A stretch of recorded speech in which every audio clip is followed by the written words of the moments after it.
Baiklah, pada kesempatan kali ini saya akan membahas materi tentang tingkat pengukuran. Latar belakang, data dapat digolongkan menurut tingkat pengukurannya. Tingkat pengukuran data mencatat perhitungan yang dapat dilakukan untuk merangkum dan menyajikan data. Hal tersebut juga menentukan uji statistik apa yang sebaiknya dilakukan. Terdapat 4 tingkat pengukuran, nominal, ordinal, interval, dan rasio. Tingkat pengukuran yang paling rendah atau sederhana adalah pemeringkatan nominal. Tingkat pengukuran yang paling tinggi atau yang memberikan informasi pengamatan terlengkap adalah tingkat pengukuran rasio. Pemeringkatan data nominal. Pemeringkatan data nominal merupakan jenis pemeringkatan pengukuran yang termasuk ke dalam kategori atau kelompok dari suatu subjek. Misalnya dapat Anda lihat pada variabel jenis kelamin, di mana pengelompokan umumnya hanya menjadi dua, yaitu laki-laki dan perempuan, yang masing-masing diberi kode 1 dan 2. Angka tersebut hanya berfungsi sebagai label kategori tanpa memiliki nilai numerik seperti angka sejati. Angka tersebut tidak memiliki sifat sebagaimana angka pada umumnya, sehingga pada variabel dengan pemeringkatan nominal tidak dapat diterapkan operasi matematika seperti pengurangan, penjumlahan, perkalian, dan lain-lain. Pada tingkat pengukuran nominal, pengamatan variabel kualitatif hanya dapat digolongkan dan dihitung. Tidak ada aturan khusus untuk diingat. Contoh pemeringkatan nominal. 1. Jenis kelamin, yaitu laki-laki dan perempuan. 2. Tingkat kedewasaan, yaitu anak-anak, remaja, dan dewasa. 3. Suku, yaitu Batak, Bugis, Jawa, dan lain-lain. 4. Golongan darah, yaitu O, A, B, AB. 5. Agama, yaitu Islam, Kristen, Buddha, Hindu, dan Konghucu, dan lain-lain. Ciri-ciri dan karakteristik pemeringkatan data nominal. 1. Ciri-ciri pemeringkatan data nominal. A. Variabel yang diminati terbagi menjadi beberapa kategori atau sifat. B. Tidak ada aturan dasar terhadap hasilnya. 2. Karakteristik pemeringkatan data nominal. A. Skala paling rendah. B. Tipe pengukuran paling sederhana. C. Data bersifat klasifikasi. D. Bilangan yang digunakan hanya sebagai simbol. Contoh pemeringkatan data nominal. Terdapat 6 warna pada permen lollipop. Andaikanlah kita memberi nomor 1 untuk warna kuning, 2 untuk hijau, 3 untuk biru, 4 untuk orange, 5 untuk merah, dan 6 untuk ungu. Melalui sekantung lollipop, kita jumlahkan angka masing-masing warna dan dibagi dengan jumlah lollipop dan diperoleh rata-ratanya adalah sebesar 3,56. Apakah ini berarti bahwa warna rata-ratanya adalah biru atau orange? Tentu saja bukan. Contoh 2 pemeringkatan data nominal. Data jenis kelamin siswa dikategorikan menjadi laki-laki yang diwakili angka 1 dan perempuan yang diwakili angka 2. Konsekuensi dari data nominal adalah tidak mungkin seseorang memiliki dua kategori sekaligus, dan angka yang digunakan di sini hanya sebagai kode atau simbol saja, sehingga tidak dapat dilakukan operasi matematika.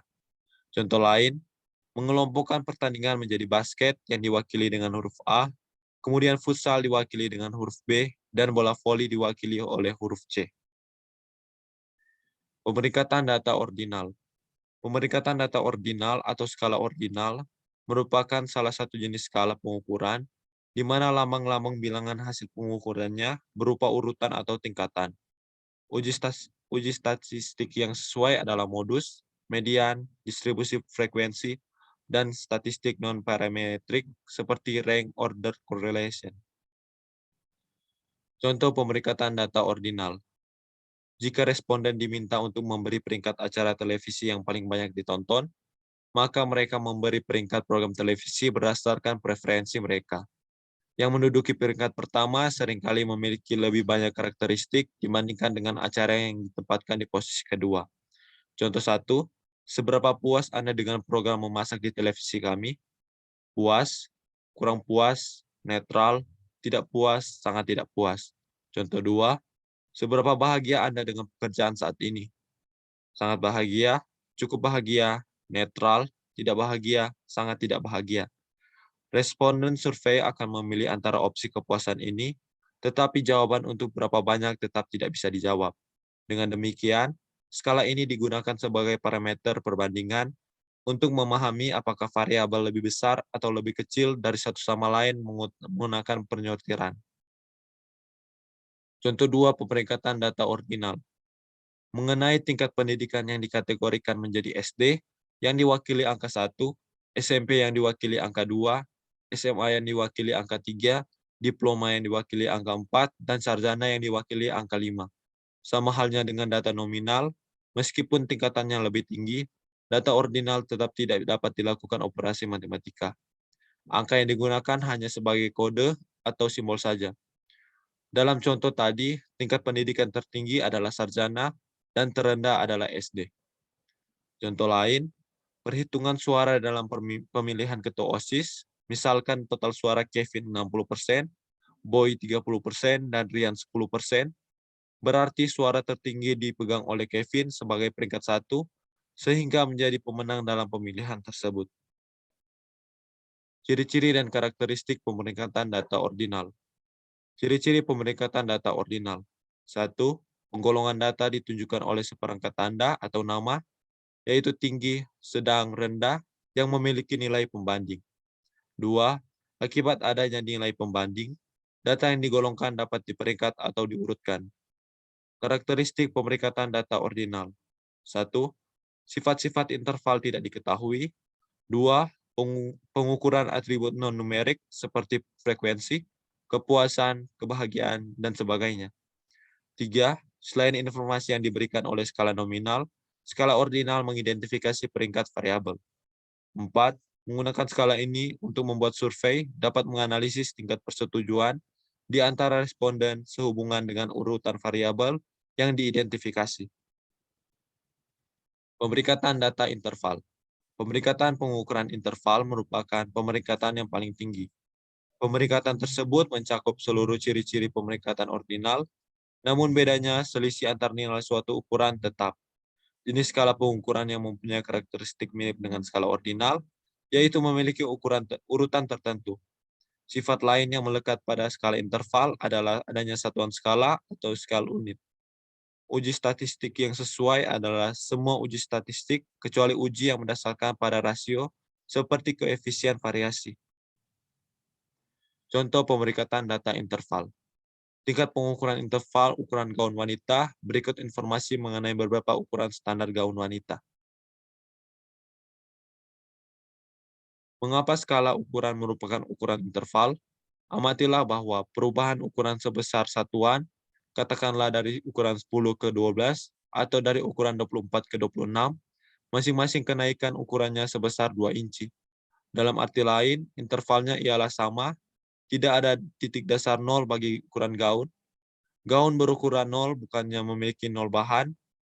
Ukuran tersebut justru sebesar 24 inci pada dada, 16 inci pada pinggang, dan 27 pada paha. Selain itu, rasio di antaranya juga tidak masuk akal.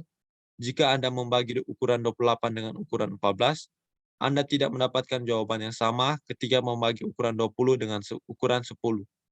Tidak ada rasio yang sama dengan 2, sebagaimana yang angka atau ukuran perhitungkan. Singkatnya, selisih antara angka masih masuk akal, namun rasionya tidak, jika Anda memiliki pengukuran skala interval. Contoh 2 pemeringkatan data interval. Rata-rata tinggi badan berdasarkan usia. Untuk anak-anak yang berusia 6-12 tahun, memiliki rata-rata tinggi badan 130-145 cm. Untuk remaja yang berusia 13-18 tahun, memiliki rata-rata tinggi badan 146-160 cm. Dan untuk dewasa yang berusia 19-26 tahun, memiliki rata-rata tinggi badan 161-199 cm. Contoh lain, pengiriman barang ke berbagai tempat, seperti contoh di bawah ini.